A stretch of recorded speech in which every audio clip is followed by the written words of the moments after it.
High Rakib, শোনো, আজকে বিকালে তোমাদের মাঠে খেলতে যাব। ফুটবল খেলবে? ফুটবল? আরে না, ক্রিকেট খেলবো। মনে কইরা কিন্তু দুপুরবেলায় আসবা, আমার মনে থাকবে না। তুমি আমাদের বাসায় যাইয়া আমারে ডাইকা আনবা। আচ্ছা রাকিব, তাহলে আমি বিকেলের আগেই তোমাদের বাসায় আইসা পড়বো। আচ্ছা ইয়ামিন, স্কুল ছুটি হইলে আমি তাড়াতাড়ি বাসায় গিয়া রেডি হয়ে যাব ক্রিকেট খেলার জন্য। আরে আমার তো দুপুরবেলা রাকিবদের বাসায় যাওয়ার কথা ছিল, এখন তো বিকেল হয়ে গেছে। যাই, রাকিবদের বাসায় যাই, রাকিবকে নিয়ে মাঠে গিয়ে ক্রিকেট খেলবো। আমি নিচে ডলফিনটা তো জঙ্গলের মতন হেঁটে। এই রাকিব, খেলতে যাবে না? সবাই তো তোমার জন্য মাঠে ওয়েট করছে। হ্যাঁ ইয়ামিন, যাবো। দাঁড়াও, ভাতটা খেয়ে নি, তুমি এখানে এসে বসো।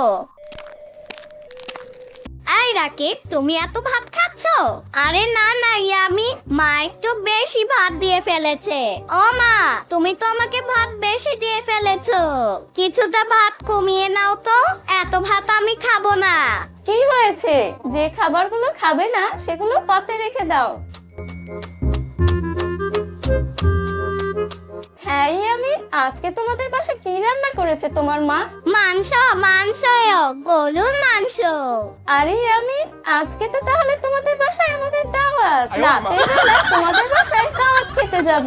কেন, আপনাদের বাসায় রান্না হয়নি? হ্যাঁ রান্না তো করেছি, কিন্তু তো তোমাদের বাসায় গরুর মাংস রান্না হয়েছে, তাই তো তোমাদের বাসায় দাওয়াত খেতে যাব।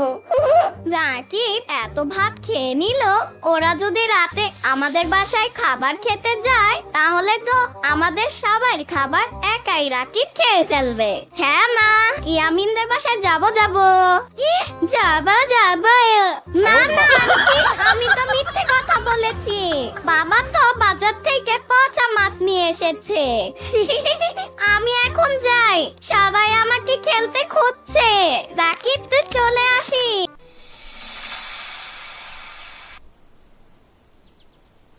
এখনই বলছি তাড়াতাড়ি ঘুমিয়ে পড়ো, চোখটা বন্ধ করো, না হলে কিন্তু ওই পাশের বট গাছের শাকচুন্নিটা এখানে আইসা পড়বো। শাকচুন্নিটা কে মা? সেটা কি তোমার ছোটবেলার বন্ধু?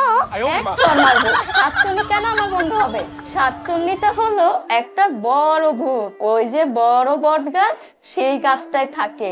দুষ্ট বাচ্চা কাচ্চাদের দেখলে সে খপ করে ধরে নিয়ে যায়, আর সেই বাচ্চাগুলোকে নিয়ে কাচের বোতলে আটকে রাখে। তারপর কি করে আম্মু? তারপর আর কি করে, বাচ্চাগুলোকে জম্বি বানিয়ে ফেলে, আর ওদের শুধু করলা ভাজি আর কাঁটাওয়ালা মাছ খাওয়ায়। আর যতই কান্নাকাটি করুক ওদের মার কাছে যেতে দেয় না, আর যদি বেশি কান্নাকাটি করে তাহলে সেই বাচ্চাদের ঘাড় মটকে দেয়। তাই মা? ও বাপরে, আম্মু সত্যি কি ওই বট গাছে শাকচুন্নি আছে? হ্যাঁ আছে তো, জানিস না? তুমি কি কোনোদিন দেখেছো আম্মু? হ্যাঁ তো, আমার কাছে এসে বলেছিল ইয়ামিন দুষ্টামি করলে আমাকে অবশ্যই জানাবে, আমি আমার সাথে করে নিয়ে গিয়ে ওকে করলা ভাজি খাওয়াবো। আম্মু, আমি তো অনেক ভালো, তুমি কিন্তু ওই শাকচুন্নিকে না করে দিও। হ্যাঁ আমি তো বলেছি আমাদের ইয়ামিন অনেক ভালো, ওকে এখন নিয়ে যেও না, যদি দুষ্টামি করে তখন না হয়। না, আমি এখন ঘুমাচ্ছি, ওই শাকচুন্নিটাকে না করে দিও। এই যে আমি ঘুমালাম।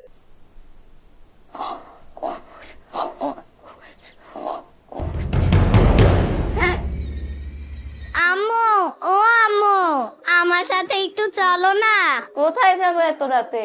বাথরুমে যাব আম্মু। একা যাও। না, আমি একা বাথরুমে যাব না, তুমি আমার সাথে চলো। উফ দূর, ভাল লাগছে না। আচ্ছা চলো।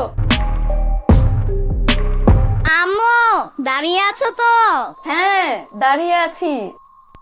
আম্মু, আমার সাথে কথা বলো না।